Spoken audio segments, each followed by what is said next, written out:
Welcome back. Thank you so much for staying with us here on News in Focus on Hilaal TV. Over the last 13 to 14 months, the world has been putting a question mark with regards to international law.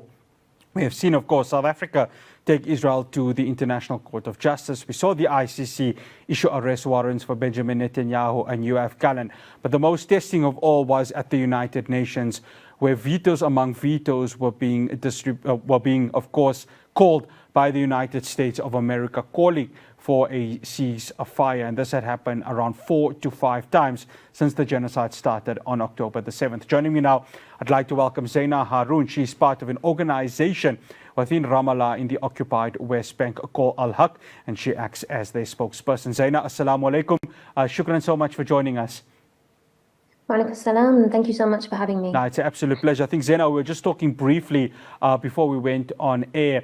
The processing over the last 14 months as a Palestinian, I mean, you could talk so much about it, given that this is really something that you're asking yourself, how does one process it, especially how international law was tested during this time?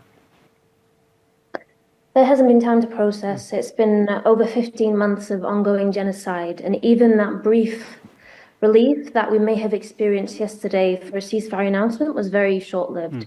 As Palestinians, we have experience with how Israel conducts itself, with how Israel violates and the international law and commits some of the worst atrocity crimes, especially in the days leading up to a ceasefire, which was announced to be in effect on Sunday. So the massacres continue until then. And we've heard around 72 people have been killed since the ceasefire was announced. That's coming from the civil defense in Gaza, yet the numbers are still to be confirmed. The attacks are ongoing. So for us, it's heartbreaking to see how people in Gaza were gathered around, hundreds of people were gathered around in displacement camps, one TV screen where they managed to get some electricity to see and try to celebrate this news amid the bombing, amid the massacres. Zainah, we saw the International Court of Justice, and of course they just didn't issue orders on Israel, on of course South Africa taking them. We saw one, especially in July when we first brought you on here on News in Focus, where they had said that Israel's occupation has been declared illegal. There was a good side to that, but obviously the other side has to adhere to it, and Israel has to adhere to it. They haven't done that. That's the one side of international law, of course, you really put a question mark to, because if Israel is not going to adhere to it, how do they become, or how are they going to be held accountable for the actions that they have done since 1948? There are many mechanisms and ways to hold Israel accountable to make it abide by that decision, that advisory opinion, which was a landmark and historical advisory opinion by the International Court of Justice.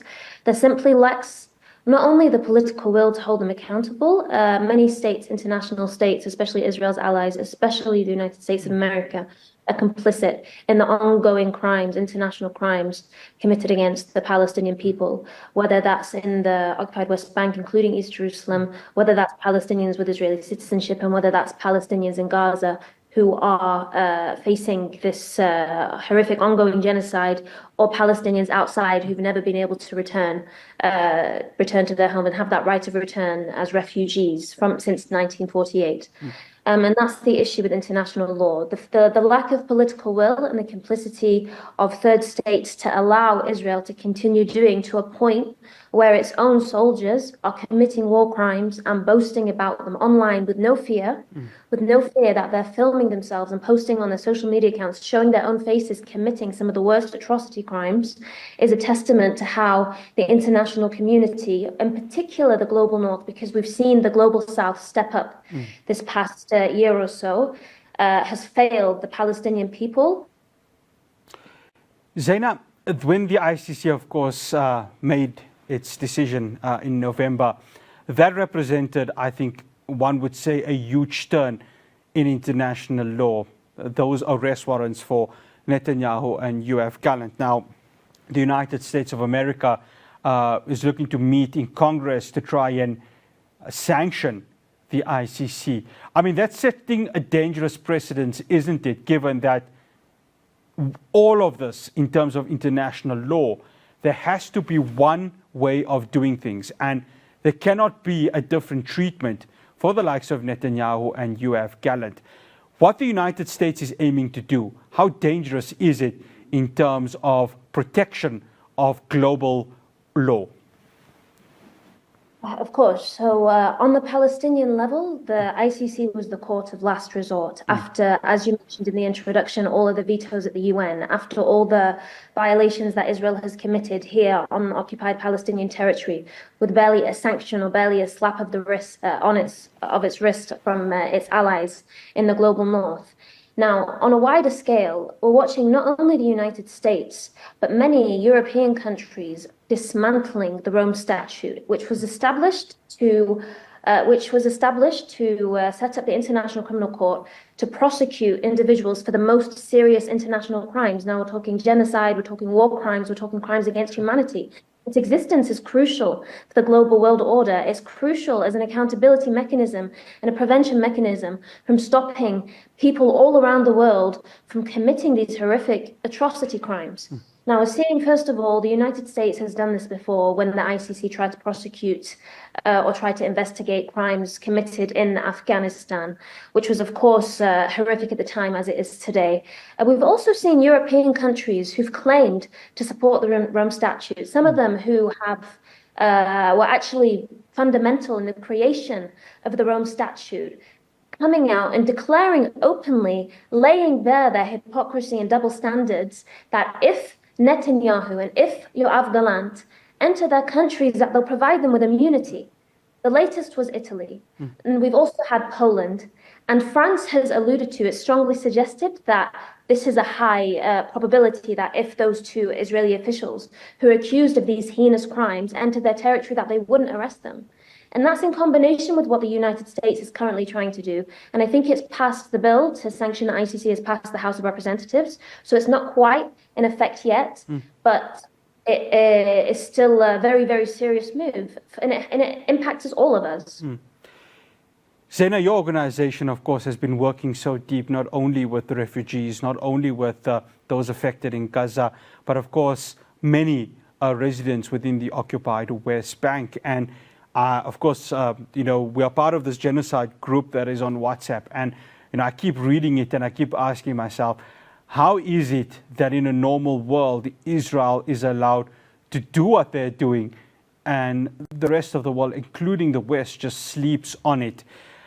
As long as organizations like yourself, Zainah, and I want to ask of its importance, because only the Palestinians can really document what is happening within its own country, within its own people. Organizations like yours, talk to us about the importance of making sure that these heinous crimes are being documented on a daily basis.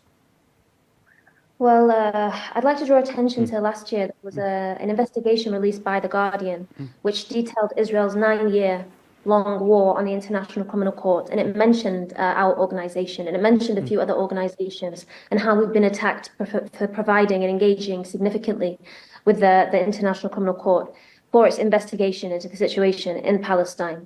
Now, this has been something that we've constantly come under attack for. It wasn't news for us. It's something that we were aware of. We were aware that we were being spied on.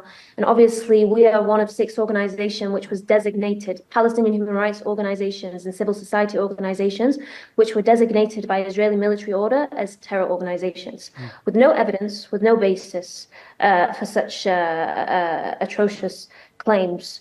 And even their closest ally, the United States, the CIA, did an investigation, and they said that they couldn't find any evidence for what they're claiming. So now Palestine's leading human rights organizations, including Al-Damir, which works on prisoners and detainees' rights. I'm sure that you've been seeing all the horrific images of detainees coming from Gaza.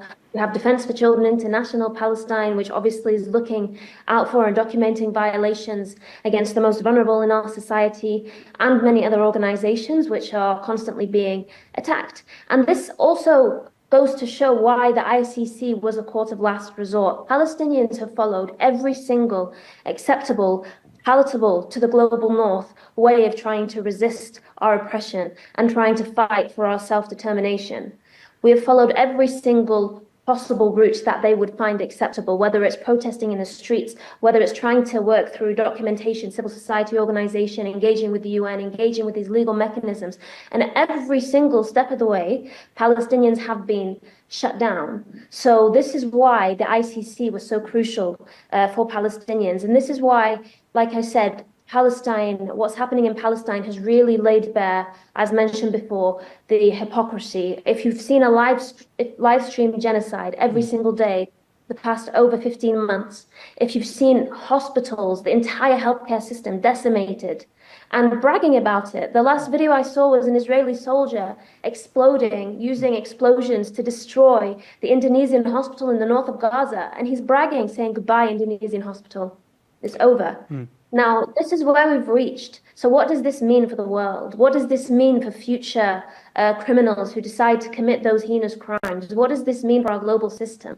Yeah, this is what we're seeing. And we all need to continue to push our representatives, our elected representatives in every single one of these countries. We haven't given up on the global north. Of course, we've engaged more with the global south because they've come out in strength and solidarity in a way that I can't express our appreciation since the ongoing genocide in Gaza. But we have many amazing allies in the global north, and this is not representative of the people. We saw these protesters come out in the tens of thousands in the global north as well, in Europe, in the USA, in Canada. And we need the fight to still be ongoing. And one of the messages that we had as soon as the ceasefire was announced was that just because you've heard that this is over, this is the time that we need your eyes on Gaza the most.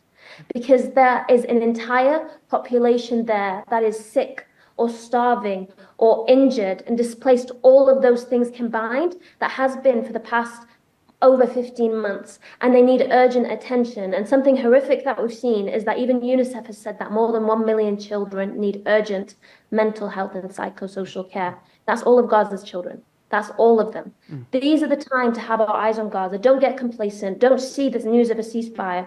Israel has a track record of violating ceasefires. Israel has a track record long before October 2023 of denying vital aid to Gaza. So we need to focus and we need to mobilize and we need to move now more than ever.